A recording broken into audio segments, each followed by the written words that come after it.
Is right now 2 p.m. Kuwait time, sharp time wherever you are. And I think this is the start of session B5, Vernaculars, New and Old, Transforming Typologies. I'd like to remind everyone about the rules and the regulations of these sessions. Please do not videotape these sessions as there are copyrights with the authors. Please, we will give 20 minutes for each presenter.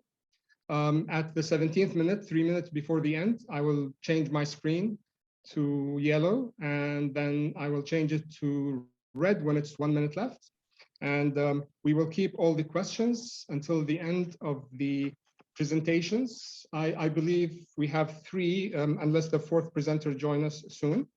So with that, I'm going to introduce the first presenter.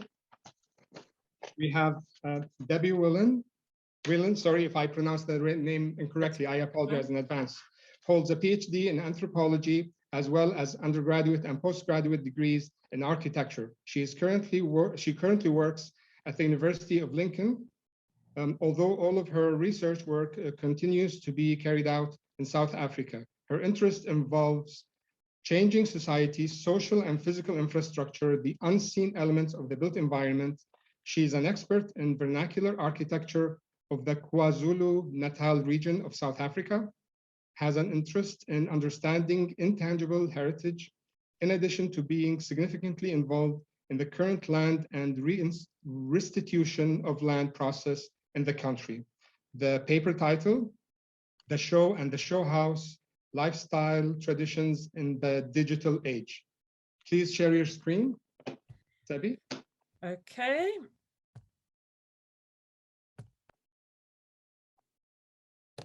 Are we shared? Not yet. Are we shared? Yes. There we go. Now you are, yes. Fantastic. So thank you everybody for being here and listening to me. And I think, as Mohammed has said, I'm really sort of think quite deeply about cultural change, and my exploration of cultural change is usually through an architectural lens, or strictly speaking through a built environment lens.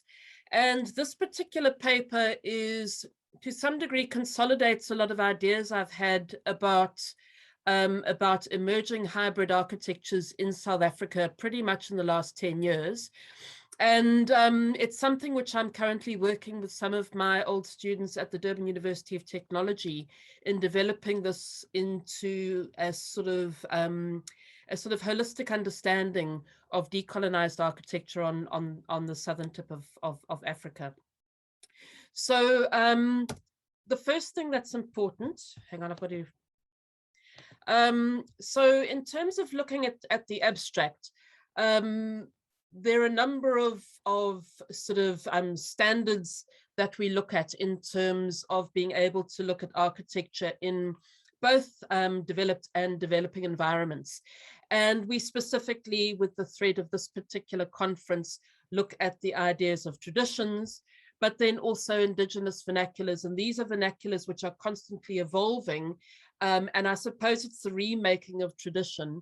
Whereas when I'm talking about vernacular here, in terms of the South African context, it really is starting to look at these sort of influences of many of the settler groups which moved into South Africa from about the 16th century onwards.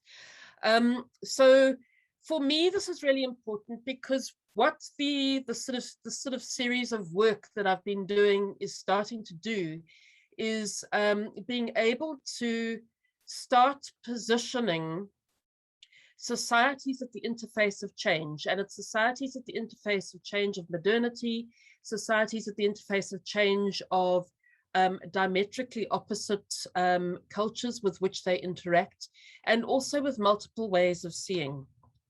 So my general exploration of the built environment for the last 20 years certainly has been centered on the Zulu.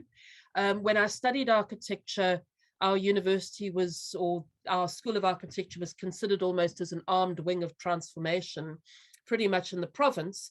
And so my work on the Zulu came out of many of my architectural studies, and my understanding of Zulu culture and Zulu society is founded quite strongly on a tradition which has been reinforced and developed certainly since the mid-18th century. And you will find that authors like Cooper, for example, really start looking at the sort of concretization, to use a word, of what is called the central cattle pattern. And on the right-hand side of my screen, you can see an image of the homestead of Dingang Kasenza Kakona, who was one of the major tribal chiefs in the 19th century. You can see there that it follows what's called a central cattle pattern, where the homestead is not only centrally placed around a central cattle buyer, and in the homesteads of the elite, this was also a political space, but cattle are also central to Zulu society. And this particular thread is something that I'm pulling through my understanding of moving from rural areas through to urban areas, and the tradition which may have breaks or mutations or iterations in those spaces. I've also worked quite extensively with Indigenous vernaculars. My master's degree, which was carried out in the late 1990s, early 2000s, was on Indigenous vernacular buildings in an area called Msinga, which is central to KwaZulu-Natal province. And this was really looking at the development of homesteads which had paintings on them.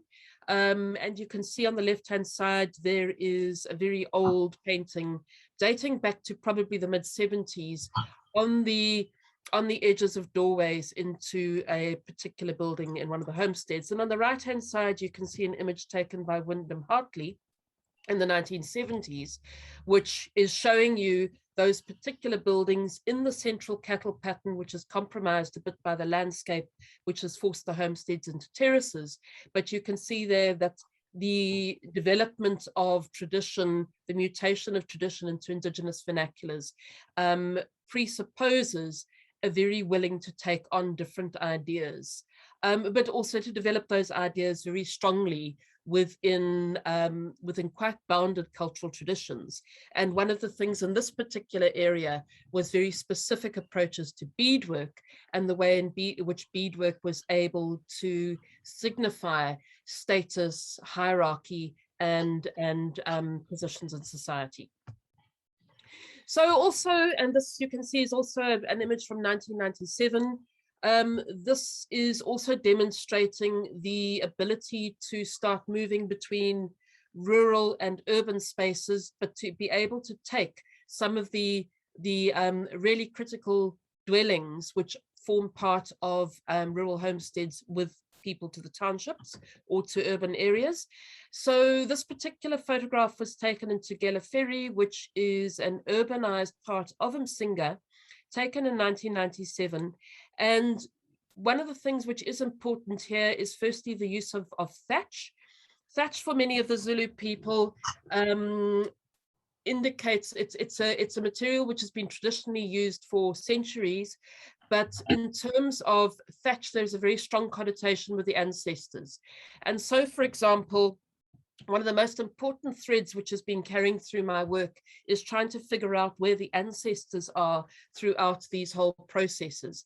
Earlier on, I spoke about sort of societal and cultural change being at an interface of not only moving into modernity, but also sitting between very deeply entrenched ancestral religions and connections with an ever imbued relationship with the ancestors in your everyday life, and then the more detached way in which Christianity is embedded in both the built environment and also social environments. And so the ancestors are attracted by the thatch. Being able to have thatched roofs invites the ancestors into the building, but also buildings become spaces which are there specifically for the ancestors. And so it's looking at the cultural change and being able to mitigate that. So this is what I'm really, really interested in. And I think Gerald's probably having a bit of a laugh about this, because these are new traditions. They are new vernaculars, and they're poised right on the edge of cultural change. And what for me is so incredibly interesting is that for the architectural academia, for the architectural elite, as it were, these are not only almost invisible, but they are also considered as being probably irrelevant and actually something to be mimicked. At the same time, these are fundamentally decolonized buildings which are produced through a negotiated, a culturally and socially negotiated series of ideas of prosperity and change. So to be able to say that these Italianate villas, these are now the buildings which dominate the rural environments, they dominate the urban environments, they dominate the peri-urban environments, and what they do is they also unseat all of the tropes that people in the built environment or people in the property sector, for example, will actually consider as givens, and that's within a very strong Western framework. So I'm looking at a lot of this sort of through the lens of misbehavior, looking at misbehavior with Fromm's work in the 1960s, because a lot of this is misbehavior against, as I said, the sort of general understandings of how economy and society work. So the first thing is overcapitalization. Many of these buildings, many of these homesteads, which are Italianate, they're hybrid, they're characterized by gables, they're characterized by columns, particularly very fancy columns. They're characterized by some very daring structural decisions, which I can only like to a colleague of mine who teaches in heritage, to possibly some of the experimentation that was happening in the UK, probably in about the 10th or 11th centuries. But what they do is they really display an excessive investment into property and site and building, which in a general property market would not be considered appropriate. So a lot of money is spent on these buildings, and these buildings really are there to be able to demonstrate a rapidly risen Black middle class. They're there to demonstrate significant lifestyle choices, and this conversation fits in with a few of the papers that have been presented in the last couple of days, but it really subverts many of the Western imported ideas of society and economy. At the same time, what for me is absolutely fundamentally interesting is that they subvert the development agenda. And as an intentionally socialist stroke neoliberal government, which came in 1994, the African National Congress has spent a significant amount of time being able to demonstrate the provision of housing, the upliftment of people through education and through access to jobs, but also to be able to narrow the poverty gap. And I mean, I think it was last week, I think South Africa came out as one of the poorest gaps in the world, with something like 34% of people being unemployed. At the same time, there hasn't been a formal census undertaken in South Africa since 2011. And so the government doesn't actually know where people are in terms of what they have in regards to homesteads and facilities. And these are all developments which have literally happened in the last 10 years. One of the things which has triggered this for me extensively is on a trip to the Eastern Cape, which is pretty much a very hidden province from the rest of the country. About 3 years ago, it was glaringly obvious that villages which previously had been little more than wattle and daub were now entire villages of these types of Italianate villas, four garaged homes, 4-bedroomed homes in the middle of nowhere, built through remittance money through migrant labor. And these would still be in the development agenda, be considered as being people who were poor, living in substandard housing. But because there hasn't been a proper assessment of anything through census in the last 10 years, it means that these are all actually subverting the development agenda. And that development is happening in South Africa very rapidly. but it's at grassroots level. It's done largely through cash income, often laundered money, and it's a way of hiding laundered money, and it's done very incrementally. So there is very little record of many of these buildings being constructed. At the same time, there has been a significant movement in South Africa for the last 10 years, and this is spurred on by the Fees Must Fall and the Roads Must Fall events of 2015. There's been a significant move to prioritize indigenization and decolonization as sort of mutual stepping stones of creating a Southern African identity, and one which is indigenous and one which comes from the country. And this is no new discussion. Architects from about 1910 were figuring out how to represent, knitting together very different cultural and architectural resolutions of the Dutch and the British, for example. From the 1930s onwards, architectural magazines were running competitions to try and understand what South African architecture was. My studies at the University of Natal in the 1980s were largely deep considerations about what architecture should be. And yet all of these academic decisions have been taken over by a populist decision, socially negotiated as to what African architecture is. And I think this for me is absolutely fascinating, because it doesn't speak to the academia, it doesn't speak to the activists, it speaks to what an articulate, largely articulate Black middle class wants, and what a potentially inarticulate Black working class aspires towards. And so this is the production of a socially negotiated vernacular. This is something which comes from within. It's something which reduces it sort of reduces the power of some of the architectures which are found in the previously white suburban areas, and particularly sort of intensive developments in the conurbation of Gauteng. But these are also really interestingly found across the whole country. This is not only something which is produced in KwaZulu-Natal. And so the products of these buildings is largely through contemporary lifestyle, and importantly for this conference, digitization. It also, for me, is fundamentally interesting because it's producing, with many of the areas in KwaZulu-Natal, a retribalization.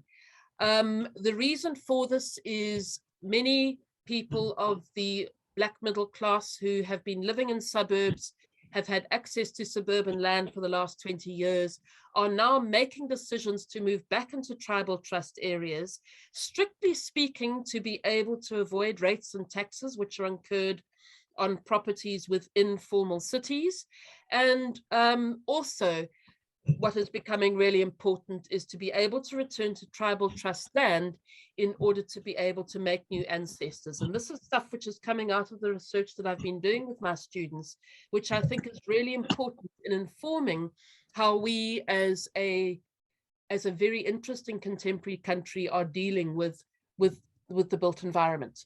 Retribalization in itself is quite an interesting process, because what people tend to do is they go and find a traditional authority area, they approach the chief, and they create an entire construct of lineage in order to be able to justify their settlement. And together with this is usually conveyed a crate of beers and a couple of bottles of vodka, because they have to pay tribute towards a particular chief. And in return, they will get land on which to build the houses. So that it's re-energizing many of the social linkages between tribal chiefs and their adherents, or creating new adherents. 3 minutes. So the other thing which is really interesting out of this is the role of the architectural professional. And I've spoken at length earlier about the engagement of academia in trying to figure out a new South African architecture. But when we look at the Facebook post, which came out of the Independent Thinkers of South Africa early 2020. This is in a traditional authority area. We can see that the underground spread of these buildings, which are incrementally built, many of them, is absolutely, it's not stopping. But at the same time, what is really interesting is that the role of the architectural professional is not necessarily one who designs buildings, but it also has got a prestige component. And if we look at this video promotion, which one of my students in Kosingipile Zungu gave me permission to share, you will see not only is this marketed through Facebook, but also it has got the traditional dwelling of the ancestors behind.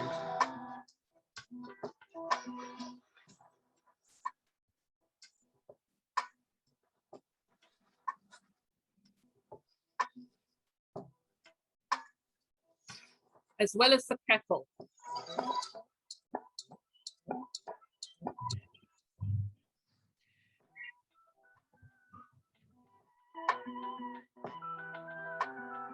Miles Lee shot it. So I think for me, where I'm going with this is understanding that in many ways in Southern Africa, students coming out of universities of technology, working at the coalface of their societies, marketing their work through digital media, incorporating the ancestors, as you can see from the thatched building on the left. These are all processes of understanding societies in dramatic transition. And the way I'm looking at these is being able to sort of understand the transfer between rural as the space of the ancestors and urban as very much formal secular spaces. I hope that has been reasonably coherent, and thank you for listening to me. Thank you very much, Debbie. That was actually right on target. So right at the 20 minutes. Thank you. Brilliant. And now we will go to our next presenter. Actually, I don't know if our next presenter is available right now. Yang Ming Chen, I don't see him in the list. I believe he probably is not here in the room. Yang Ming Chen. So in this case, we will move to our third presenter. Our third presenter is Xiao Cheng. Xiao Cheng is currently a PhD student at the Department of Architecture and Built Environment, University of Nottingham, UK. Before coming to Nottingham, Xiao Cheng has worked for 5 years from 2012 to 2017 as an architect in a reputable architectural design institute in Zhejiang University, and he has obtained the PRC Class 1 Registered Architect qualification. The paper that Xiao will be presenting is Production of Space in Traditional Towns and Villages in a Mode with Chinese Characteristics, a study of urban form of Huichu, if I pronounced it correctly, I don't know, Huichu from 1998 to 2018. Please share your screen.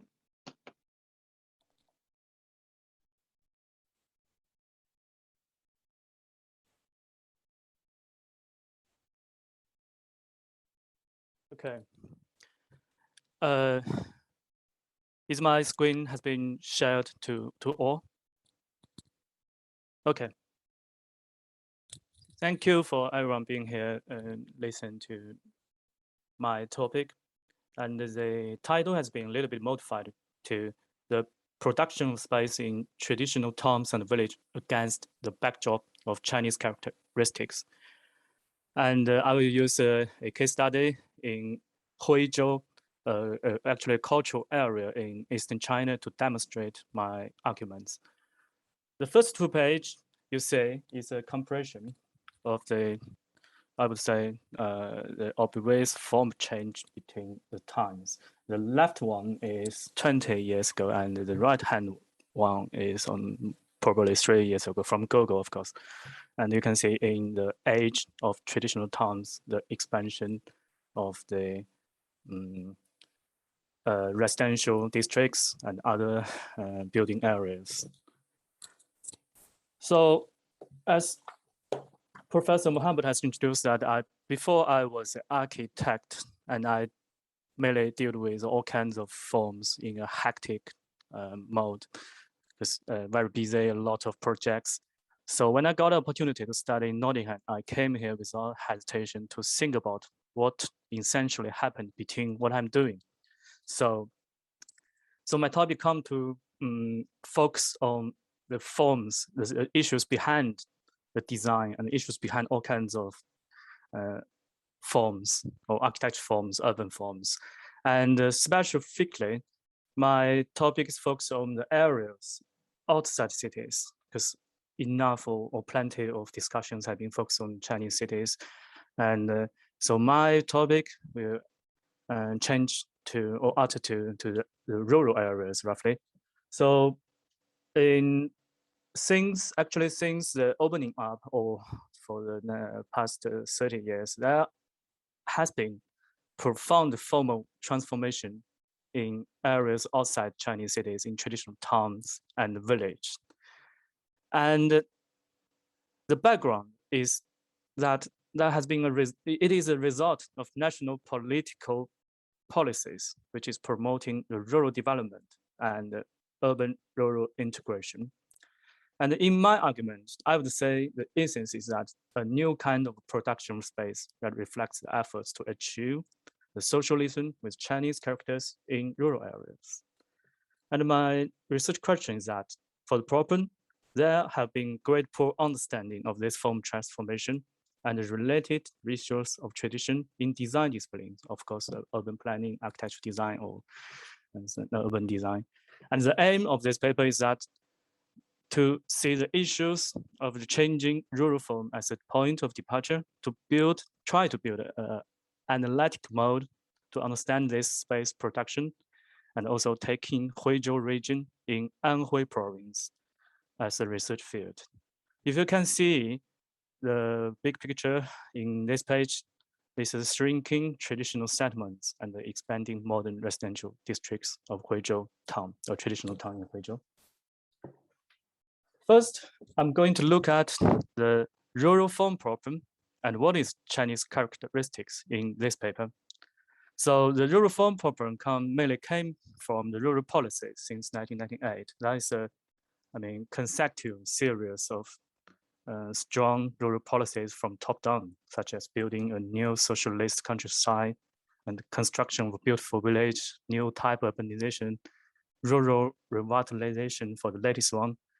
And I think all of them are aimed to breaking a dualistic structure in rural and urban development.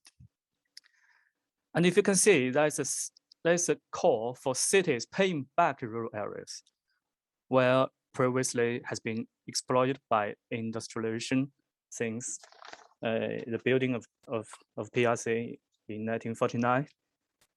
And it can be seen as elevating the global and domestic economic crisis by using the huge area or using the resiliency of rural areas as a reservoir to absorb over accumulation of capital. For example, the new physical properties for rural tourism in this area, as example, to introduce the investments to be fixed in the properties.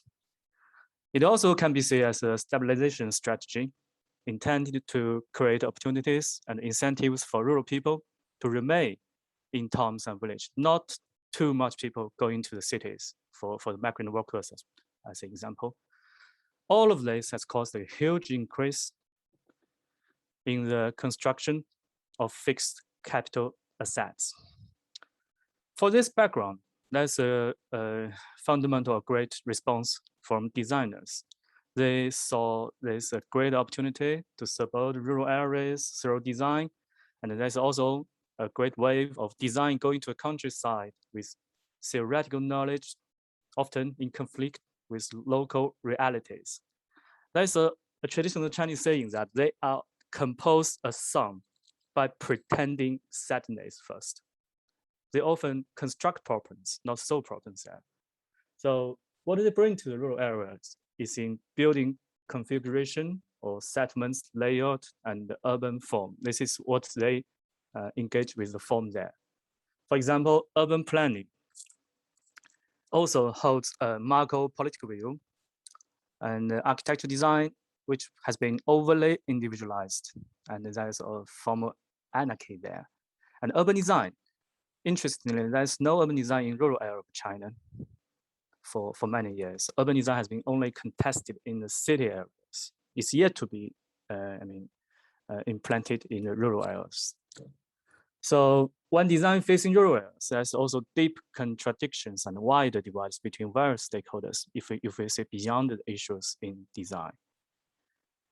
And for the Chinese characters, it is an inclusive and evolving concept actually distinguishes China's special mode of development from which distinguish it from capitalism from the West and socialism from the Soviet Union, I would say.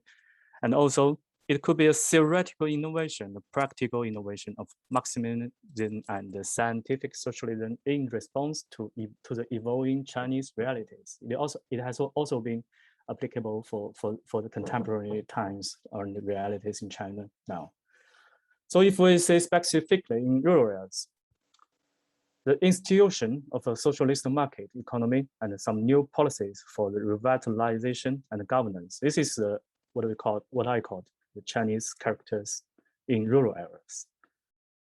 So I need to say also the new principal contradiction facing Chinese society, which has been defined by the national discourse, that the principal contradiction has been between unbalanced and inadequate development and the people's ever-growing desire for a better life.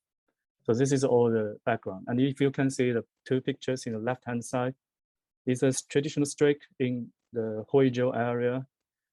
For example, the upper one is a street in 2005, and the below one, it's 15 years later. The right one is the old heritages, which has been left, and all of that has been gone and being replaced by commercial development. The involvement of design disciplines in properance of rural form. Let's say specifically what's happened in design discipline. For architectural practice, the approach to the rural form of Huizhou or other parts of China has been roughly descriptive. For example, surveys, mappings, and analysis of tectonics. Some new technologies, for example, the digital construction, which has been a fashionable expression, has also shown in the rural areas of China. And so, of course, some anthropological approaches, which could be seen as only a historical account, which is not compatible to the modern time. And some has been already explored contemporary conditions in the rural form transformation in the Chinese context. And for saying the planning, rural planning has actually been identified in 2007, the national law, but with the whole rural planning system far less clear than that of cities. So for the planners, they roughly just transporting the urban planning methods and ideas to rural areas from a top-down perspective. And for the recent 2 years, I think start from the 2019, there's a new emerging national territorial spatial planning system came out, which aims to incorporate all kinds of resources or spatial resources in the whole national territory. That's a very ambitious planning system. However, there's still little detailed grounded formal design in the planning and the government regulatory side. For urban design, the gap in between, in rural areas, between architecture and planning in rural areas is similar to that urban design would bridge in cities. But however, since urban design has been highly contested in Chinese cities, its its application to the more complex rural areas has been yet to see. So it is still more problematic of the application of urban design to rural areas. So that's going to be a question. Is that going to be a conceptual counterpart of urban design that can be applied to the issue of rural form transformations? It's interesting to see if there is a counterpart of urban design, or would we call it rural design? For typology or urban morphology, it seems they are useful, and a lot of scholars has applied this kind of method to the rural areas. However, they are limited largely to, I think, to urban districts with relatively stable histories, like a town in Europe or town in very traditional Europe village or traditional Europe city, but often random, external, and deterministic influence upon Chinese areas limited the usefulness of these methods. And a group of scholars has connected the problem of changing form to the paradigm of Chinese political economy. They follow the works of Marx, Lefebvre, and Harvey. They saw the form is a social production space within a particularly Chinese context. However, the solo focus on cities, and none of them has yet to develop a way to explain the real mechanism of space production. For the picture, that's a typological mapping of ancient Huizhou is a conventional way of this corrective approach to the Huizhou developments, which has been done by the Southeast University of Nanjing. So my argument is to throw out a customized analytical approach to the production of space. I say this problem politically. It is in line with Henry Lefebvre's critique social production of space, as he has said, the production of space can be linked to a production of any particular type of merchandise. I try to link this to the Chinese, backgrounds, the Chinese realities. So from the case study and also the field research, I found that the form has been operated mainly in one direction. It has been directed by local government from top down, with public funds or private capital and production and supply of physical space through the policy roughly called land finance or through political responsibilities. And the local people from bottom up is a space receiver. If you can see the picture, the diagram in the left-hand side. And the designer has been situated in the middle. It's being employed or self-employed, limited or liberated. It is a very simple and direct three-level diagram. But interestingly, it has been in line with the dialectic relationship of social space, which articulated by Lefebvre. So the top logic from the local government and from the capital really speaks of the representation of space, which could be called conceived space. And the bottom, the people inhabit representational, sorry for that pronunciation, which can be said the lived space. And the middle with designers. I see the designers try to connect or should connect the conceived and lived space through space practice, through perceived space, which is real space. So the top-down driving force is as a supply of space that is conceived, and the bottom-up local community as a receiver and occupier of the conceived space. They leave the conceived space to the lived space. The middle level as a designer is that is the designer of space, which is first perceived and also conceived and lived in. So if you see the situation in Huizhou, I will give a brief introduction of Huizhou. It is in the eastern part of China. Located in the southern Anhui province, it was once a united administrative region with 6 traditional counties formed a single state, anciently. But the administration has been broken apart in modern era. And in 1987, a new city called Huangshan City has been established. It is famous for tourism, and UNESCO has been nominated as UNESCO World Heritage Sites, and the former leader Deng Xiaoping ever visited there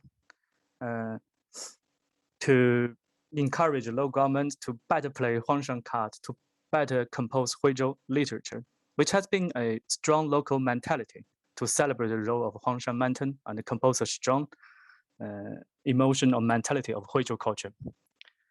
So in local context, there grows a strong sense of identity of tradition. And together with EU-conceived development projects. It has been limited by conditions of history and geography. For example, it is a mountainous area with limited developed land and weak rural industries. And also it is close to the developed cities of the Yangtze River Delta. So it become a prime target for the new capital flows from these developed areas. So the case study to focus on two aspects of the local production space, all relating to housing problem, because this is the most close one to the people. The incremental development of new residential districts as the age of Huizhou larger towns, and the relocation and renovation that have altered the character of existing inventory of residential structure across all levels of settlements. So if you can see the new residential districts, which is, we call it building change by increments. The local governments mainly focus on land finance, which is land leasing income to support industries. And for the investors, probably most of them are non-professional because it is traditional towns, it's not cities, and they are inexperienced. They are reluctant investors to also some non-gated communities. For the local people, they are accepting, they saw this moving to the new residential districts as self-actualization. They accept this place and modify the space and form while bringing and reviving the tradition. For the designers, they are largely indifferent, detached. They fulfill the design tasks, and they have less design income and confined by laws of regulations. For the second case, the things condition has been changed. The local government take a backseat. There's no direct role like land finance. So they try to generate tax revenue and for encourage other ways of raising funds. For the investors, they are lower threshold and they are diversified. So anyone is possible to become an investor to join these fund games. The local people, they are more positive, and they, the meaning, the life of tradition has not been changed compared to the first case, but the meaning has been changed. The form has not been changed. The meaning has been changed. So barely locals. Also, okay. So for the designers, they are liberated and sometimes indulged. They're free of effective restrictions. They can be client, investor, and designer at all once. So for the conclusion, I would argue a more active role of designer. They should play a stronger role to less superficial and self-referential. There should be actually a negotiator to connect three kinds of space, creating high quality place to fix the capital, and to promoting sustainable contextual design values, filling the void. Sorry for not controlling time. That's pretty much everything. Thank you, everyone. Thank you. Thank you very much, Cao. Very actually interesting and fascinating presentation. We move Sorry, to the time is quick too fast. I haven't seen the time. Yes. Yeah. No, that happens a lot in conferences. Yeah. But we have to abide by the regulations. Okay.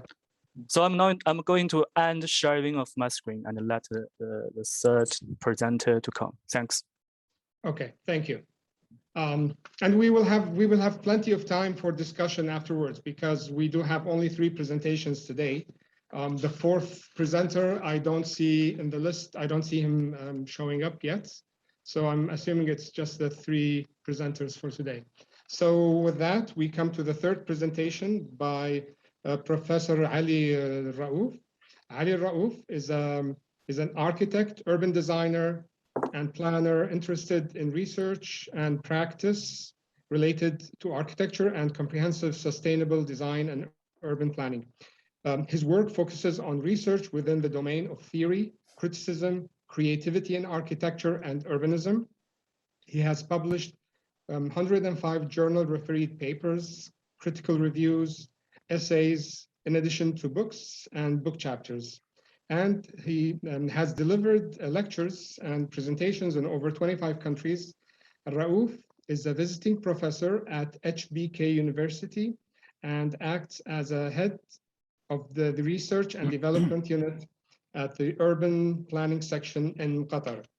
The title of his presentation, The Virtue and the Virtual in the Age of Vanishing Reality, Gulf Architectural and Urban Heritage. Please, Professor. Thank you, Professor Muhammad. For the sake of time, I want to go directly to the presentation. And I think we're lucky that we'll have more time for questions and answer later. So as you see, the clear title of my presentation is The Virtue of the Virtual in the Age of Vanishing Reality. But you will see that I also added a couple of words in a shy format, contesting and interrogating. And I think this is the beauty of IASTE, that it would give us a platform to examine everything, including the main theme of the Congress. And the way I want to narrate my paper or my research is I want to pose the main question, and then I will talk about what I called it the conceptual triology. I will also shed light on my understanding of authenticity versus fakeness, and then a bit of talk about the evolution of Gulf heritage appreciation and conservation, examining some regional case studies, and I end up with some conclusions. So my conceptual triology is based on three fundamental concepts: the notion of the authentic, the fake, and the authentic fake. And this is so much related to how I see a sort of a dilemma, a conflict, a confrontation between reality versus virtuality. And also the notion of that we started to approach a paradigm where heritage is not related to a place, and therefore identity even is not, it doesn't need a roots in this sense. So when it comes to identity, in my paper, I was trying to shed light on the notion of people and the dynamism of people. And therefore, particularly when it comes to the Gulf context, you'll see in a lot of situations that the presence of diverse people is creating a sense of kind of red flag towards the local identity, towards who we are exactly. These are invaders to our context, or we should look at them as part of the tapestry or the mosaic of people working and living in Gulf cities. And if we extend this to the notion of architecture, you would also see that in a country like Qatar and in a city like Doha, the capital, in the last 10, 15 years, there were a lot of amazing, incredible pace of development in the way architecture was used to create a different sense of identity to the country, an identity that would suggest that the country is moving towards modernization and globalization. Top architects from all over the world were hired to contribute and leave their fingerprints. And hence, you would ask, are all of these, either in Qatar or in the rest of the Gulf, are really contributing to the dynamic interpretation of identity, dynamic interpretation of heritage, or identity and heritage are so much related to a specific time frame that is selected one way or another by the local people or by scholars or by historians.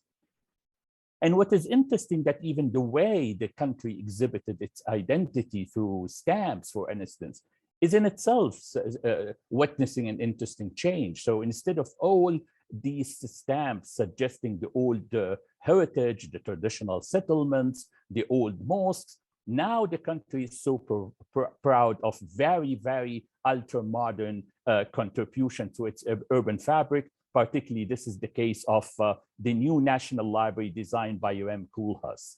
And this would go all the way to how also there is a sense of a fallacy in terms of understanding national identity. So you talk about national identity, and at the same time, you talk about the Arabia Riviera, and you use the language from Italian cities again to provide this or to allow the city to have a spot on the global stage. But this would also raise a fundamental question regarding who exactly is taking decisions when it comes to what to keep and what to preserve and what to demolish and destroy. Because in a lot of cities, again, around the Gulf, Doha is not exception, a huge part of its traditional heritage was demolished, and was demolished in a very celebrated manner, because this heritage was a representation of harsh days when all of these cities were basically very humble fishermen and traditional settlements. And therefore, the whole heritage is sort of subjected to deconstructed and then reconstructed process. Depends again on this dynamic understanding of the value of old heritage. So in some cases, we need to get rid of it, and in some other cases, we need to conserve it and preserve it.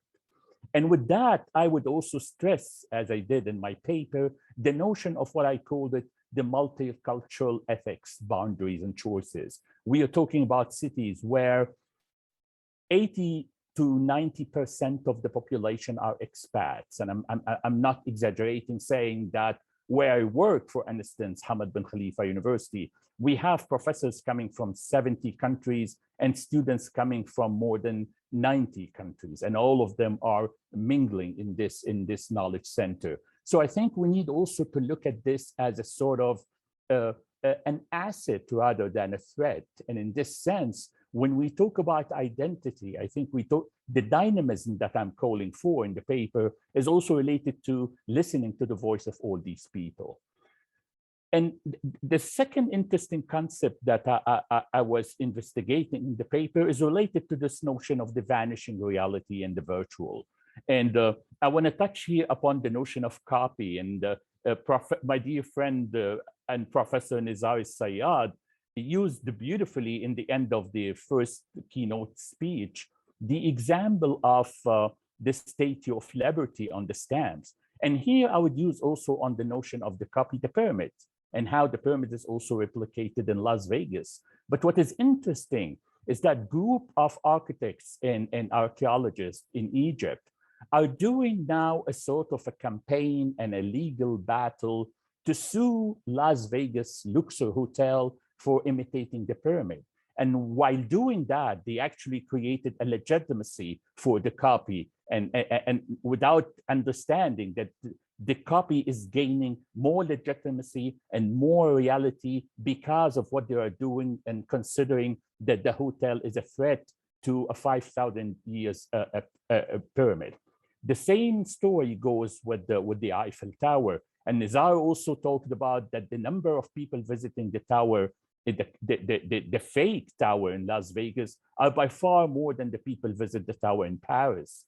But what is interesting also that again, this fake tower is used in another context within the Gulf to be used as a catalyst for urban development. This is a development called the Falcon, where you have all the wonders of the world articulated together with the real estate development to create, again, another sort of real estate fantasy.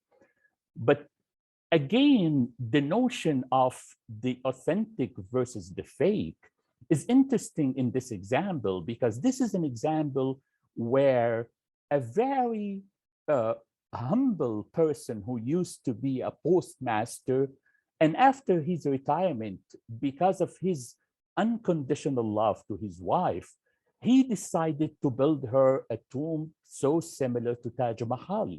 And because of this human aspect, because of this authentic human story, suddenly his tomb is becoming more valuable even than the copy, the original that he copied from, because of this, as I said, the human aspect. When it comes to the Gulf also, it's very important to understand that although all those Gulf cities are so close, they have family relationships, blood relationships, the same language, the same religion, and so on and so forth, but also they have peculiarities and they have distinctiveness that we need to understand and acknowledge. And therefore, one size fits all is not going to work when it comes to dealing with their heritage and traditions. And I would argue that Gulf heritage appreciation and conservation went into four main paradigms. The first paradigms, I would call it documentation and virtuality. And we fall in love with this notion of documentation. So we document with hand sketches and drawings, and then we document with cameras, and then we had digital cameras, and then we had 3D scanners, and then we document again with laser scanners, and so on and so forth. And you keep on asking what's exactly the value of documenting what was documented and the endless factor of documentation. This is a project that I was invited to advise it on. And then after 2 or 3 meetings, they told me, no, we don't need you anymore, because of the very important fact that all the outputs of the project were there, but they are repeating what was there again because of the love of the virtuality and documentation. The second paradigm, I call it negative conservation, which leads to inevitable deterioration. When you just conserve an isolated building, hoping, and you close it after that, hoping that would maintain it, but you end up with, as I said, inevitable deterioration. The third paradigm is kind of theatrical, where you create a space. They called it the cultural village, or القرية التراثية, the heritage village. And this place is only used in occasions, one of which would be the National Day of the country. And people would come here to enjoy a 100% fakeness of their tradition and history. And the very end, the fourth paradigm, is rehabilitation of buildings and maybe giving them also new roles and new functions. But this would end up with isolated building, usually totally divorced from the context and totally divorced from the local community around it. And all of this was done very similar to what is done in the Gulf, particularly in Dubai, when it comes to real estate development. Build it and then they will come. So the assumption was conserve it and then they will come. But I would argue, in the cases that I have analyzed in my paper, that this is not the case. And I have particularly narratives from Dubai, Dubai in UAE, Manama in Bahrain, Doha in Qatar, and I have selected from the 3 cities the same kind of urban setting, which is a souk, the market, the traditional market, because it's a catalyst for urban diversity, and it has outstanding value when it comes to understanding the fabric and the sociality of Middle Eastern cities and Gulf cities in general. My very first case called Medina al Jumeirah in Dubai, and you see here the overall plan of the city. And it's interesting when you compare the picture on the left, which is part of the real authentic heritage area in Dubai, versus the picture on the right, which is part of Al Jumeirah. Jumeirah was built 20 years ago, and the picture in the left is part of the city that was built almost 100 years ago. But you see that the authentic is vacant. It's lifeless, as opposed to the fake, which is packed of life. And then when you dig deep and you move into the different spaces, or you ask people in the different interviews that I've conducted, I came up with the conclusion that people are happy about the vibrancy of the space. Not only that, a narrative has started to be constructed regarding that this location is part of our heritage. And this kind of architecture should be seen as an answer to sort of fight the cultural invasion and the threatened local identity and so on. The case of Bab al-Bahrain in Manama, this is a very interesting souk, and it's called Bab al-Bahrain, the gate, which would be translated in English into the gate of Bahrain, which is actually the gate, and it has incredible historical significance for Bahrainis. It leads to the main traditional market, and it connects the sea where the old fishermen villages with their boats would come with fish and other goods from Iran, from India, and so on and so forth. And then they walk through the gate towards the souk. And this is part of the fabric. And you can see here the sort of the contradiction between the traditional fabric versus the new fabric now started to occupy the waterfront. Here are some images suggesting this dialogue between the old and the new, the dialogue between the old fabric and the new fabric. But what was more interesting to me, that this heart of the city, this market, during some specific religious festivities, very important to the Shia groups who are the majority in Manama, they occupy the place in a very dramatic manner, and they enjoy and reinvent the relation between people and places in a way that would create an unforgettable experience. But yet, when they started to do a renovation for the project, the whole idea was related to how to get rid of the old parts of the souk and replace it with some buildings that only imitate the superficiality of some architectural elements from the past. And therefore, you end up some spaces that purely fake and has nothing to do with the past, and at the same time, and more importantly, not related to the event, not related to the essence of the place in terms of how people claim it and how people deal with it. And as I heard from a lot of people in my interviews, we used to have a souk, and we used to have a place for our celebrations, and we ended up with a mall. So here it's very interesting in the Bahrain example that you see a very authentic place with a very authentic human narrative that would end up with a fake place with unlimited number of Starbucks. The third and the final example is Souk Waqif in Doha. And this is again a very, very interesting example. And as you can see, a lot of evidences suggesting the use of traditional architecture. And interestingly, a Middle Eastern professor of quote unquote Islamic architecture nominated the project for the Aga Khan Award for Islamic Architecture. And when I met him, I told him that the whole souk was built in the last 10 years. There's no relation whatsoever with all what you see here with the originality of the souk. The souk called Souk Waqif, and Waqif in English means standing. It was a very temporary souk. It was a number of very, very simple structures and maybe some textile that would cover people during the trade. And then after that, it's done. And what was more ironic, that Aga Khan Award for Islamic Architecture in the category of historic preservation and conservation, they also suggested to move the project to the short list. But what I am excited about in this project is that although it started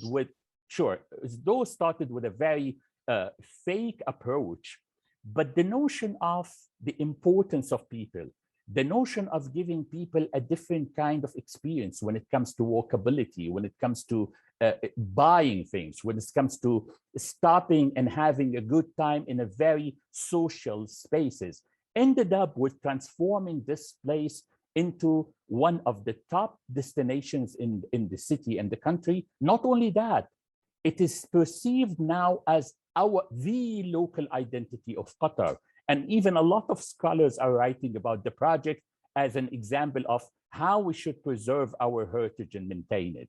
So I want to end up with suggesting an alternative paradigm. I want to ask, do we conserve for people or only for the materialistic aspect? And how we should integrate heritage with the contemporary condition.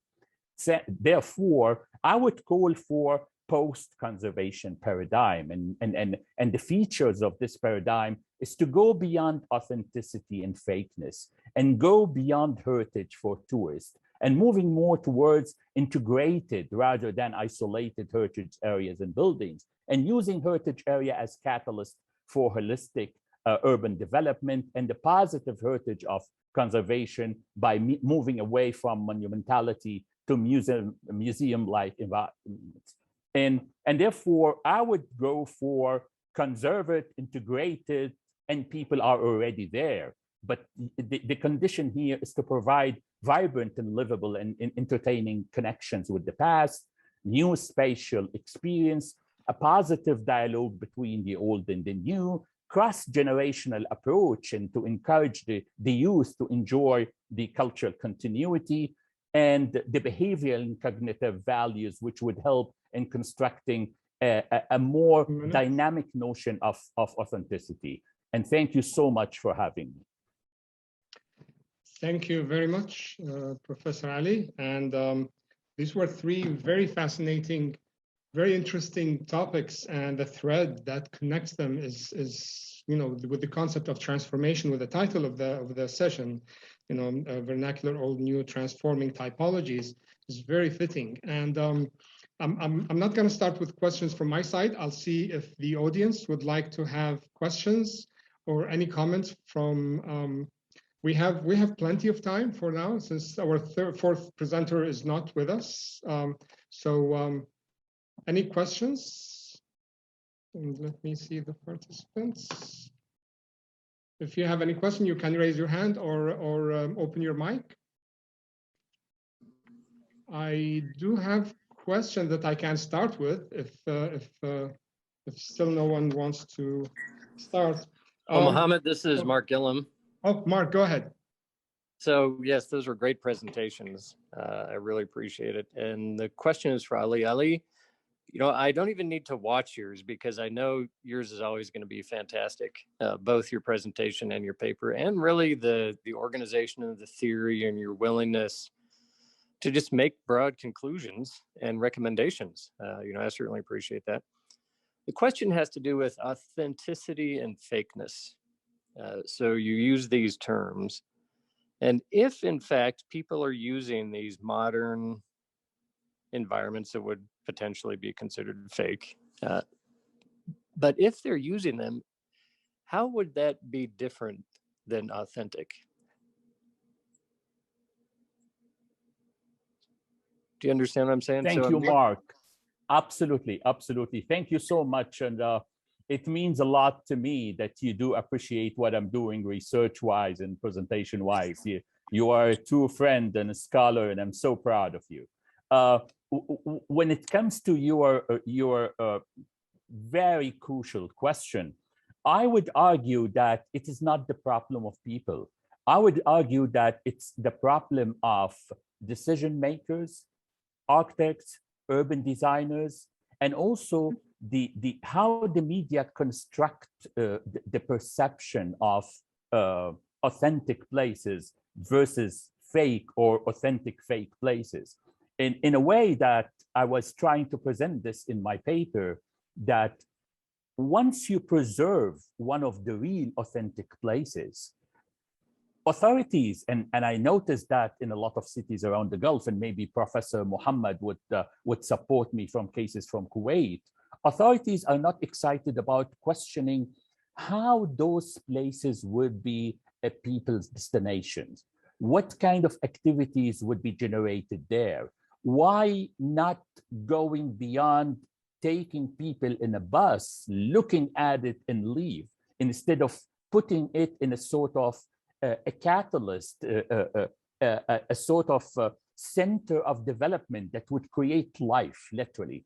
What is amazing and ironic here, Professor Mark, is that when you move to the examples that I used, which I called it fake or authentic fake, from the early beginnings, they have a program, they have diverse activities, they have a way by which we need to attract people, and we need to attract people from different generations and different cultural backgrounds and even ethnic backgrounds and so on and so forth. So to be honest with you, I wouldn't put the blame on people and community members, and I would put it more on authorities, planners, urban designers, program preparations, and so on and so forth. Thank you, sir. Yes, well, I appreciate that. And I think, the professions have a large amount of responsibility. But if one looks at, your cases, and by the way, the photos were great. So, Bahrain and Dubai, where patterns of traditional development are appropriated for modern use, so shopping areas, etc., within the context where they potentially emerged. That's one thing that could be considered authentic, although it's more modern interpretation, versus something that's completely lifted. So Las Vegas would be completely lifted, for example, or for example, suburban low density automobile oriented developments outside of Cairo that are borrowing patterns from Bavaria or from the Pacific West Coast. Those are completely lifted. So how do you see differences? Think about the gradation of authenticity. Is there something like that in your mind where something could be more authentic if it's from the local area, in the local area, or does that really matter in your mind? No, I think you're absolutely right, Professor Mark, that we have to look at it from a sort of a gradual kind of levels of understanding. And I would subscribe to the notion of cultural continuity in the sense that you look at traditional architecture and urbanism, but you don't only copy the visual vocabulary from those projects. Because, for instance, when it comes to Gulf architecture and urbanism, and giving the fact also the important point that I talked about in terms of diversity, the way they used to build in Kuwait is radically different than in Bahrain. You will have different treatments in Qatar, different kind of doors in Jeddah, and so on and so forth.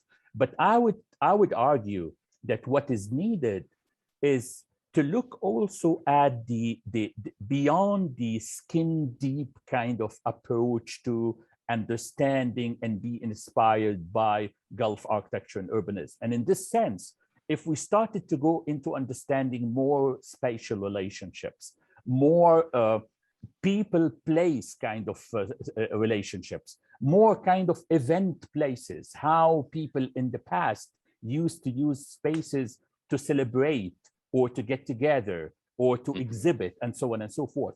I think by doing that, you can end up with new buildings that are connected, but they are not copied. Thank you, sir.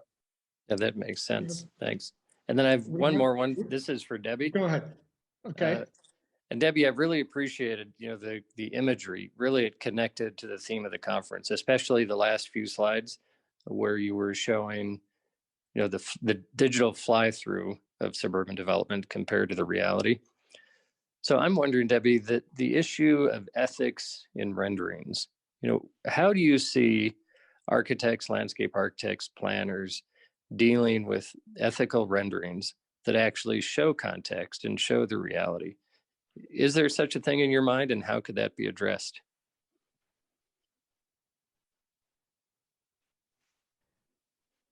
I suppose right from the very outset, when this conference was advertised in Coimbra, I had started to think about these buildings which my students were designing and advertising on Facebook. And I mean, I've got sort of, I suppose, 20 years of students that I'm friends with on Facebook. So, this has been something which they've sort of shown off, but until recently, I hadn't realized that it was actually a platform for marketing. So right from the very beginning, my paper was going to be about digital sort of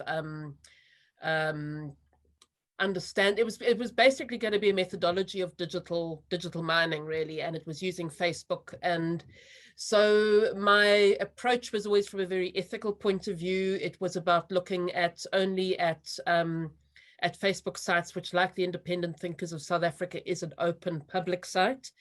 So the ethics were quite seriously there right at the very beginning. As far as I was concerned, and also at the same time, being able to do a lot of this work with 5 or 6 of my old students and attributing them as part authors in papers that I write on this, for me, is ethical. However, when it comes to the digital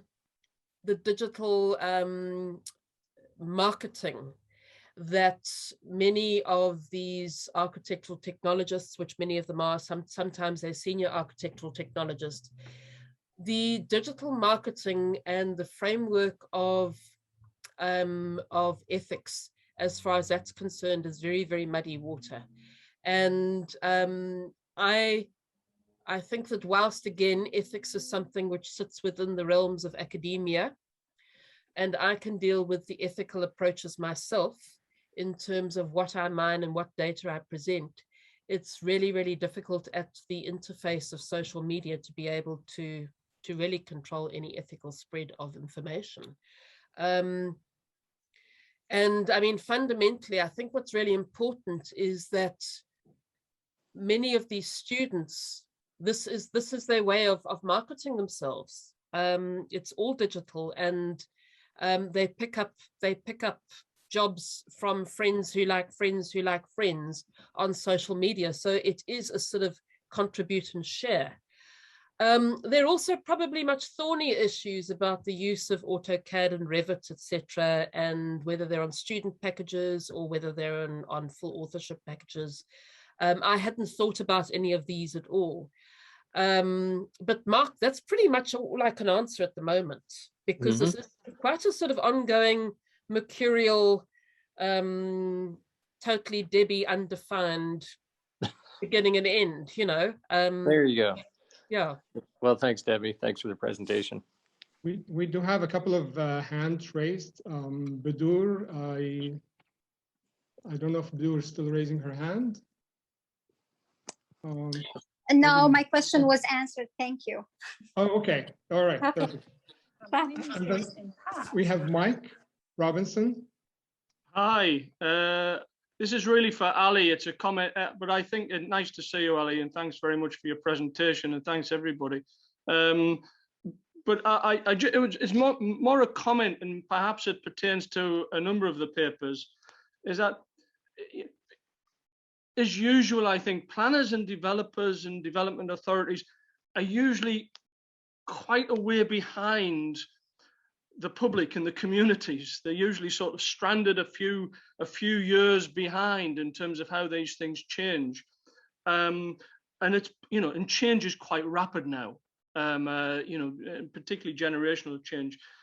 And I think the key here in this, and it came out very well and delightfully in your presentation, Ali, was the key word is experience.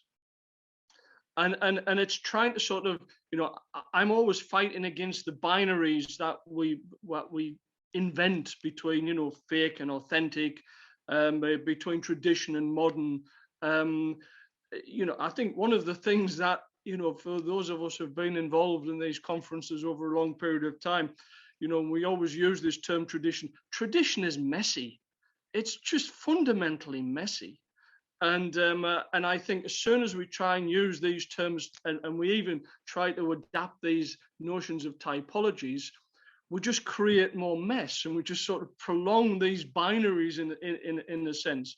And I you know, I think in terms of the cases you were drawing out, Ali, I think they were demonstrating to me more of what Ning Wang used to term the sort of existential authenticity.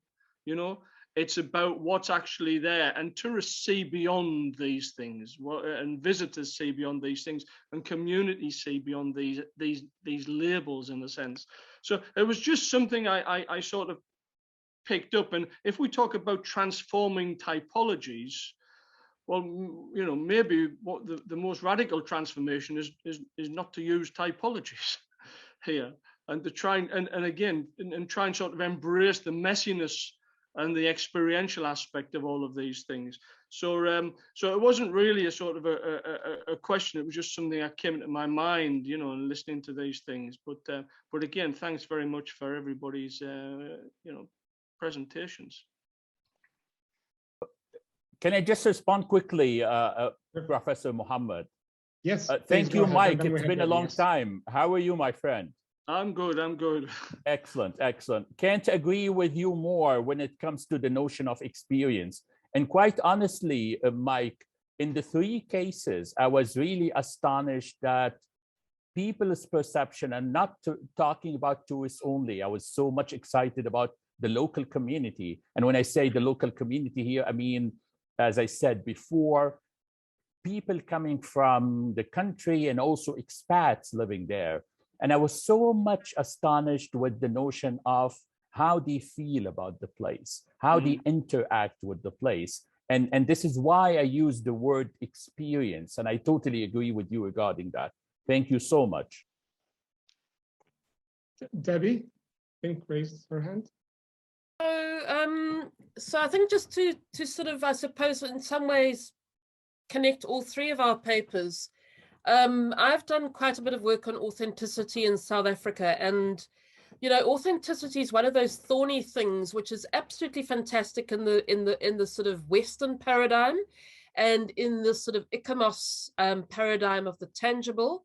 And it sits very much with the intangible, is that it's slippery and it's forever changing. And authenticity is an interpretation based, for me, is an interpretation based on a constantly changing set of criteria. And you know, whether it's sort of authenticity of the buildings that I presented being a South African vernacular, or what Ali's presented in Qatar and Bahrain, as he said, it's about the experience. And I think of years ago being in the Four Corners region and looking at a piece of Hopi beadwork, which was made in China. And it's whether the authenticity isn't highlighted by my picking it up in that particular Gallup store. At the same time, if I go to a street market selling curios in Durban, and I'm a foreign tourist, I can buy exactly the same thing the whole way up the east coast of Africa, because there's a continuous trade of batik, of soapstone carvings, of wooden carvings, etc.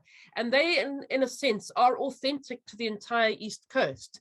So the ability to embrace slippery notions of authenticity and of tradition and of tangibility and intangibility, I think is really the first step in being able to climb out of those boxes, as Mike quite clearly noted, and being able to just accept that these things are slippery notions. And it gives a whole new world to be able to allow for interpretation and for understanding in my sort of perceptions. And I suppose it also comes from being an anthropologist in addition to being an architect. My 10 cents. We have from Dr. May Lansari. Yeah, hi everyone. Thanks for your presentations. Thank you to the moderator. Your efforts are appreciated. This is just a comment to Dr. Ali's presentation about authenticity and fakeness and the authentic fake. I think just to extend the discussion, it's really crucial, and coming from Kuwait University in particular, College of Architecture, I think this is something real that we're dealing with every day as educators, the issue of authenticity and fakeness. So it's not only a discussion of heritage and conservation as a state policy. It's not even about, in Kuwait, it's not even about tourism and how to stimulate a discussion on touristic practices and identity. It is a major issue. It's a major issue when you're trying to open the minds of your students to embrace their own heritage and to learn where the real is, right? Or where the authentic is, and to be able to distinguish that from the fake. Now, if you compare places like Dubai to Manama to Doha to Kuwait City, and if you look at our commercial spaces, they differ somewhat in subtle ways, but even speaking, coming from a conservative country, we still have sort of hyper identity in terms of the shopping mall, and our kids still, our students still experience and embrace that, the superficiality, the commodification, the consumerism. So they don't see it as a problem. Most of them don't see it as a problem. And that, I think, for us is the challenge. I don't know, Dr. Mohammed might agree or not with me, but it is something that we find in design studio. So if our own architects in training are facing this problem of distinguishing between what's authentic and what's fake and what's authentic fake, and they're not realizing even the quality and the validity of conservation per se, then where are we headed, right? Because these students are going to be practitioners later on. They're going to be decision makers, hopefully, right? At the government levels and the state levels. So I think it's an important question to ask in terms of how you incentivize conservation, how you teach conservation, how you place value. I think how to make them listen and appreciate what you're offering, Dr. Ali. Thank you. Professor Mai, can't agree more, and I think you shed light on a very crucial point.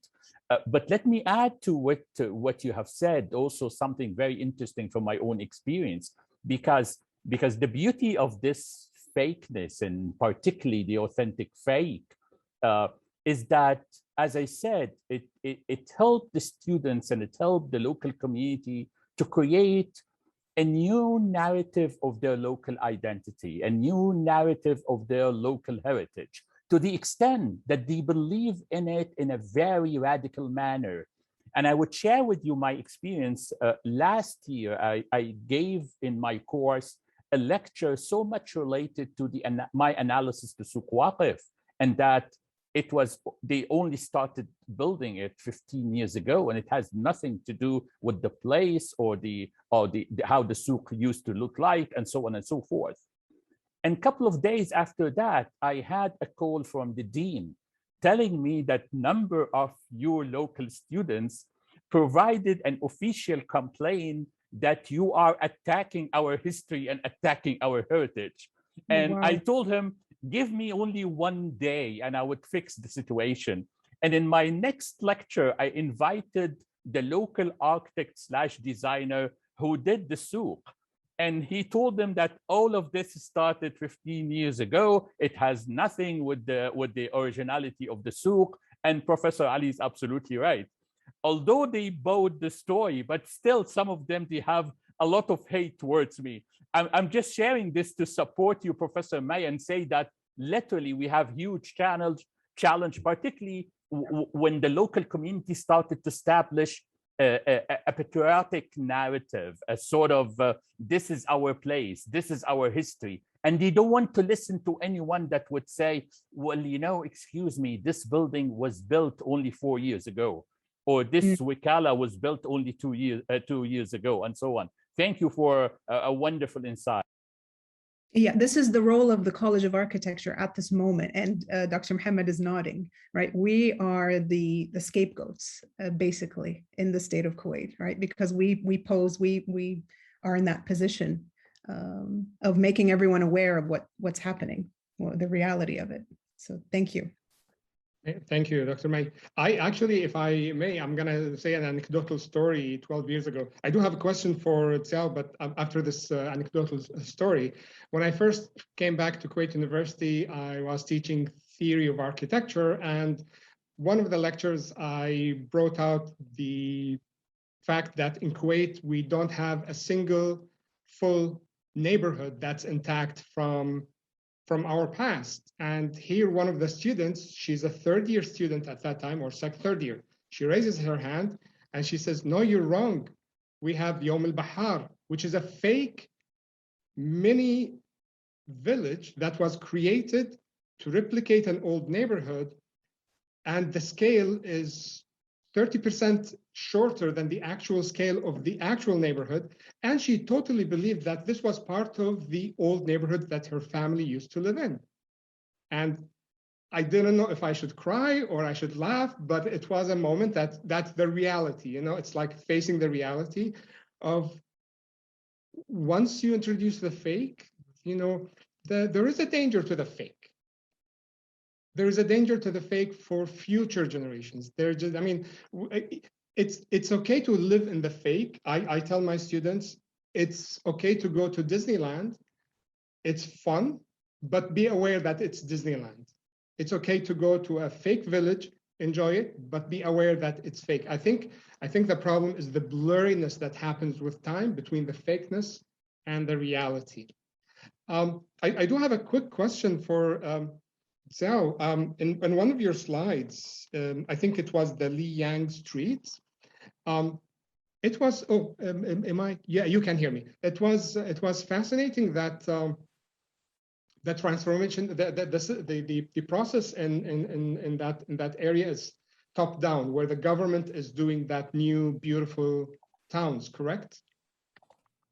Yes, they are introducing investments to create what Professor Alice said, similar to a faked commercial street. But it has been warmly welcomed by the locals, because when it goes to the weekends, there are lots of local residents and the people driving 10 miles or 20 miles to join the events here, to have a walk there, to see a movie there. It is extremely welcome, I would say. Yeah. It's what was fascinating looking at the aerial view of both the 1905, I'm sorry, that 2005 and 2020, I think, or the transformation, that the new town seems to have borrowed from different styles, where I can see modernists' idea of buildings with extended spaces, and then the new urbanist style of approach. I mean, it is within the Chinese realm, but is that something that was part of your analysis as well? I don't, because it was fascinating to see that it was within the same development. There were different styles from different periods of what we know as neo-urbanism or high modernism, and so forth. Was the question clear? Sorry, I'm not quite catch you what you mean. Okay. Can you repeat the question? That's fine. It was fascinating that the urban development in the area around the Liang Street, it borrowed from different styles that are almost 80 years apart. Different styles of urban rehabilitation, urban redevelopment. And that was just one of the observations that for me that I noticed about the plan. But it's very interesting. Are these going throughout China? These types of development, urban developments? Yes, it goes to not really I would say the very modernized or developed cities, for example, Beijing, Shanghai, it's not really, but it is going to be growing popular in the third, fourth tier cities, which has more traditional settlements in the frontier, in the suburban areas of the fourth or three tier city. So. Very interesting. Very interesting. Yeah. It's growing popular in the three tiles or two tiles, not two tiles, three tile city or four tile city like Huangshan City or let's say, which have more settlements in, which has closer to traditional settlements. Yeah. Very interesting. Very interesting. This is fun. For me, just listening to all three presentations, it's quite fun. We still do have a good amount of time for any other questions. I do have a couple, but I'll wait to see if there are any from the audience who would like to join. One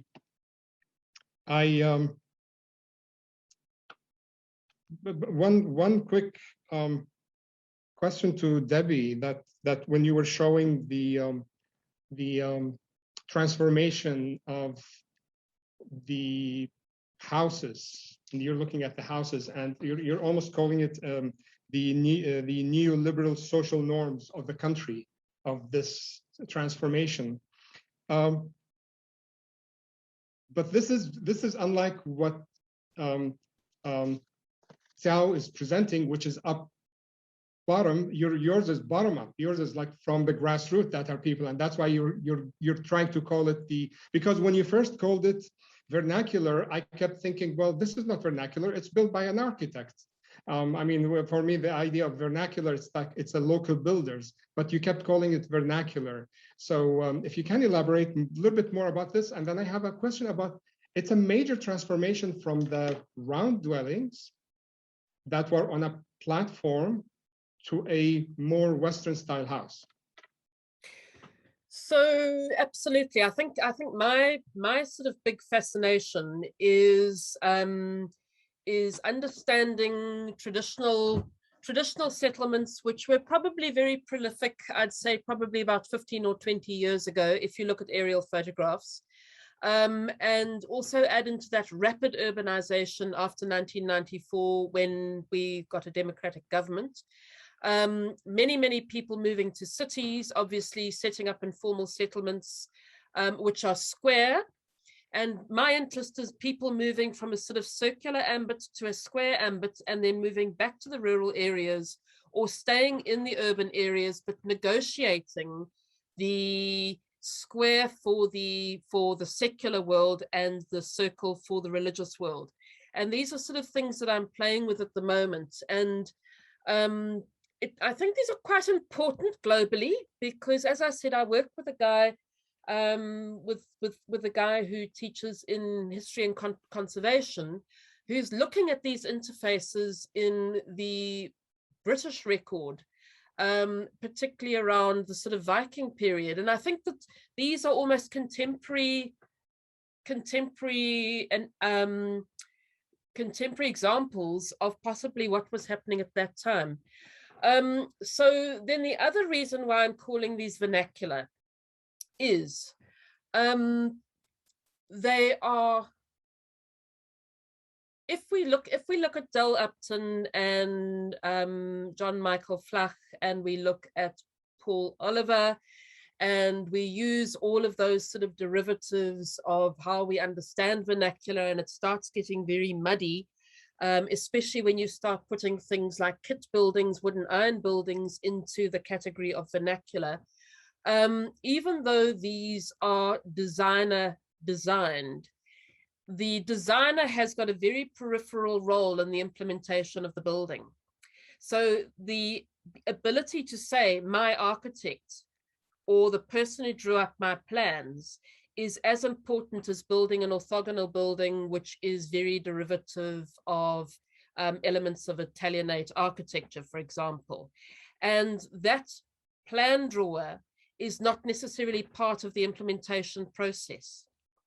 Because if you are building in traditional areas, even though legislatively one should be submitting drawings for ratification at some sort of council process, this doesn't happen. So the drawings are really just notional, and they're part of the process of the building, the incremental process of building. And very rarely the designers don't necessarily get involved in the building. So it's almost like it's part of the big picture. It's part, the designer or the architect has got much of a role as the column or the pediment, or if that sort of thing. So it's very yeah, it's working at quite a lot of sort of oral understanding as far as these are concerned. Interesting. And we do have a question from Bernadette. I just have one quick question, if I may. These houses are licensed, like you take a permit from the city, they are approved, or they are built so this is one of the reasons why so the ones in the city are licensed. So there are plans which are submitted. But given the sort of situation of policing in KwaZulu-Natal, whether what gets built and what gets submitted might be two different things. In the rural areas, there has always been a tradition of not submitting drawings. So this means that the drawing is really just a part of the process of the building, rather than actually an active part of a design process, if that makes sense. So it might be helping the owner to understand what they want, but it might not necessarily be a material part of the construction process. There is legislation which was promulgated about 5 or 6 years ago, which does legislate that these buildings have to get passed through a plans process. But the implementation of it hasn't really been followed up sufficiently. I see. Yeah. Bernadette, do you have a question? Yep. Yeah, thank you so much for the presentations and the rich discussion that has been going on. I think this is really relevant, and I like the way these things happen basically all over the world. Because what you were showing, Debbie and Ali, is basically, yeah, everywhere. It's everywhere. I have the experience from Chile after earthquake. So in heritage areas, which is what I focus on, in heritage areas, people will rebuild as it was. There's no really like a model of how the houses were before, but there is like an understanding, very superficial understanding on how they were, and people will rebuild in that way. But not only the people, also kind of supported by the institutions. So I think here it makes a lot of things that we're discussing on, because it's so institutionalized that, you know, houses used to have, let's say, porticos and clay tiles. Then the government will say, this is what you have to do for us to give you money to be able to build in that heritage area. And then the person will be doing that, you know, like the proper owner of the house will be forced to do that, but they will also like to do that. And then new people, like people will come and say, oh yes, this is the vernacular. And it's not really like that, and it doesn't work in that way. And it's way more, it's way beyond if you use one type of clay tile in the roof, or if you use a column, or if you use another column. It's a whole system of the house. It's not something related to the material of the wall. And I think all these issues are coming through. And what I would like to know is, to what extent us, as the technical academic people who know about all of these things, should be kind of doing this kind of fight over, look, this is not an old house. This is a very new house, which has been built using this original house, and you show a photo, wherever. And because of what Maya was saying as well, for the architects, you know, like the young architect generation, who are not able to see the difference, because we have, everyone has done this. All the heritage regulations have created this context where new houses and old houses are all blended together. Nobody really understands what is the difference. So to what extent we should just keep on this, or just say, you know what, this is very popular. Let's accept this as a kind of a postmodernist Venturi way of looking things. You know, people like it. Let's, you know, Las Vegas is very popular, and that kind of thinking is very popular. Like, to what extent this is, you know, a very technical and academic discourse, and something else is completely going on from the bottom up thinking.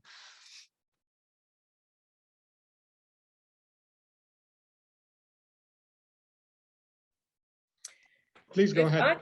If I can be quite provocative, I'm increasingly getting to the understanding that in a lot of ways, the role of the architect, particularly in dramatically developing societies, is actually not the same role as the architect in the global north.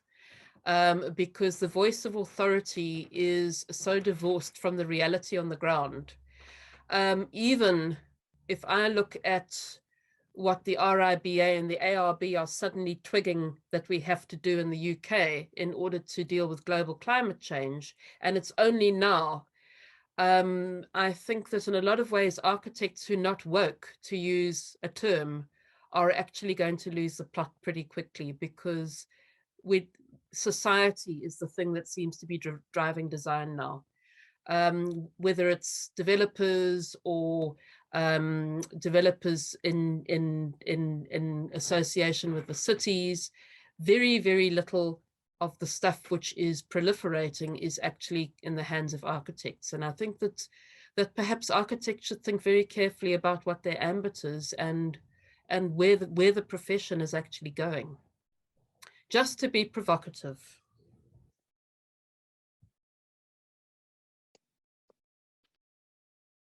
Yeah, I see your point, and I think I kind of agree. You know, I mean, there is always this revision for architects. You know, who are we in the society, and what's our role? And thinking about it, architects is a profession. It's a relatively new profession. So, if we're comparing to other professions. So I don't know if anybody else would like to continue the note of. I think also what I would add to your very interesting comment. I totally agree with you that this is happening all over the world with different degrees. But I would say that if the route that I would select is to tell local people that what you are enjoying is fake, I think it's a sort of you lose the battle from the very first moment. And I think what we need to do is to show them that there are different kind of fakeness, in the sense that when you were able to create an experience, a valuable experience in a fake context, you are actually building something interesting, which is related to what I called it, the dynamic interpretation of identity. And I think Souk Waqif, particularly the example that I've used in Doha, Qatar, is a very interesting example when it comes to the layers of experiences and the layers of human narratives that were added gradually to what used to start as a sort of a theatrical kind of setting, very similar to what I called it the Al-Qarya Turathiya, or heritage villages. But the only reason for this souk to go beyond this and to be transformed into literally a vibrant, the most vibrant place in the city, is not because of keeping on telling them this is fake, but because of trying to tell them that the uniqueness of the place is related to you, is related to your presence as a community, is related to you accepting that the souk is for everybody. I remember when they started to open the souk, for instance, they used to have policemen on the edges of the souk, preventing who would look like a worker, a poor man, a humble person, because they want to create the souk as a sort of a gated community. And then we had a number of wonderful workshops with the Ministry of Municipality, telling them that souk is about people. It's not about creating a club. And therefore now all of these boundaries are removed. And again, this is another layer of understanding people and understanding the context. So I totally agree with you, it's all over the place, but I think every place should generate its own story and its own narrative. Thank you so much. Mike Robinson. Yeah, I just wanted to pick up on Bernadette's point, because I think it's really key. And as I keep trying to remind people, all heritage was once new. And, we have to embrace this mixture, and I think, not just the architectural profession, but the wider sort of heritage profession, if I can use that term, needs to get closer to what people are actually doing in reality on the ground and their own problems.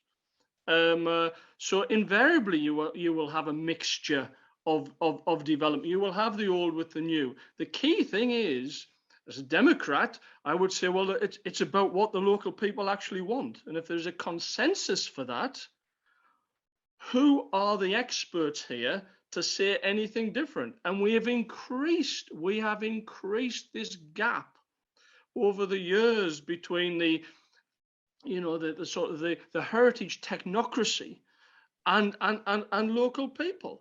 And it's, it just doesn't work. Partly, there's lots of ethical issues about that. And again, as a sort of, my anthropological background really struggles with that. But at the same time, it just doesn't work. And we see many instances of it just not working in practice.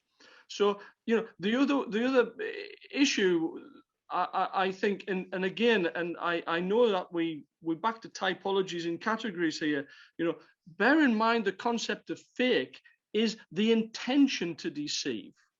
And sometimes we have to distinguish between the intention to deceive and what I would call more sort of reproduction, which sometimes is a genuine, if not misplaced, sometimes. But again, you know, I feel very humble in some circumstances when I go to, you know, different locations around the world and people are proudly showing off their own developments.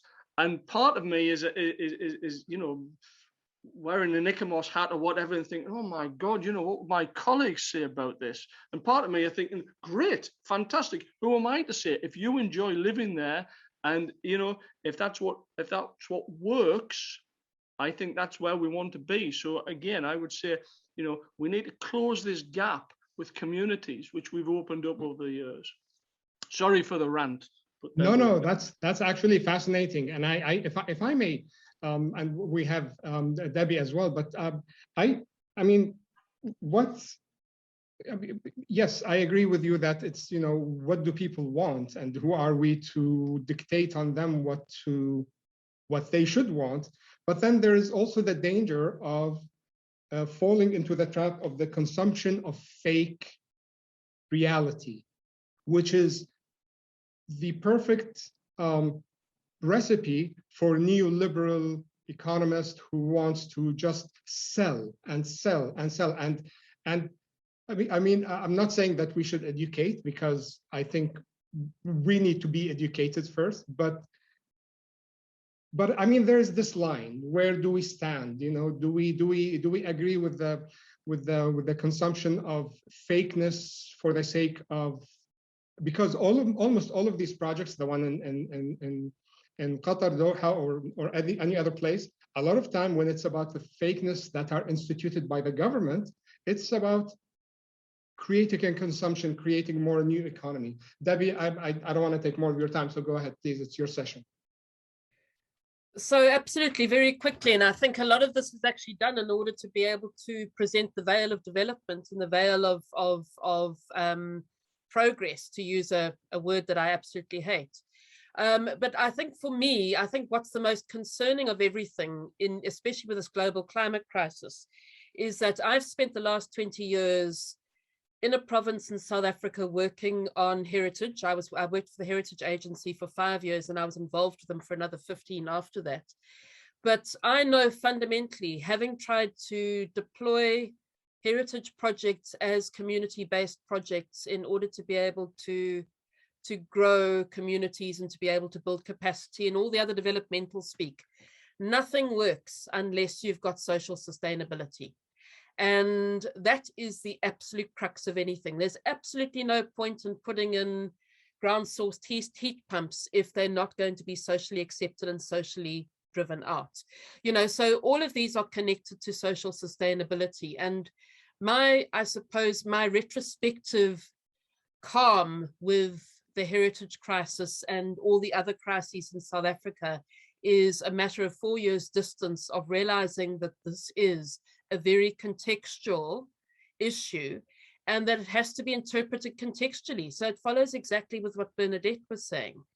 And we have these lenses of authority, which, as we've been saying earlier, are totally divorced from the lenses of what the needs of people actually are. And that again comes to my comment about the role of the architect needing to actually change. So yeah, I'll shut up now. I've had enough of I've had enough time in this conversation. Oh, this is fascinating. I mean, we still have maybe 4 or 5 minutes. So if anybody else would like to say any final comments, this is fun. I mean, if we were, I just want to say something quick, Mohammed. Yes, please go ahead. Go ahead. Because I was not sure that Professor Nazar Sayad can hear us. I think he's. I can hear you fully, and I've been following the entire session. Ali. Wonderful. You know, Nazar, I just realized yesterday that my relation with Ayasti arrived to a quarter of a century, 25 years. So I am so happy and I'm so grateful to you and to Ayasta for creating such a enlightening, inspiring, and yet critical platform. Can't thank you enough, Professor Nazar. I'm so happy that I did my 25 years with Ayasti and looking forward for one more quarter of a century, and hopefully next time we'll be together. Thank you, Professor. Thank you. I actually wanted to just give a very brief comment. I loved the session. I had to leave for one of the presentations. But I have to say that you know, Ayasti had a conference in Cairo, Egypt, 23 years ago, 1998, whose title was The Consumption of Tradition and the Manufacture of Heritage. And it's very interesting to sort of see that some of these issues have not gone away after all of this time. And in a sense, I am somewhat surprised that after all of this time, we're still talking about the dichotomy of sort of fake and authentic. I think we've gone beyond that, and we need to absolutely make sure that this is not just simply about the audience of people that we study. It is also about the kind of terminology that we use. I don't use authentic and fake anymore. And for me, at least, the notion and the idea that authenticity is a fundamental component of tradition has completely disappeared.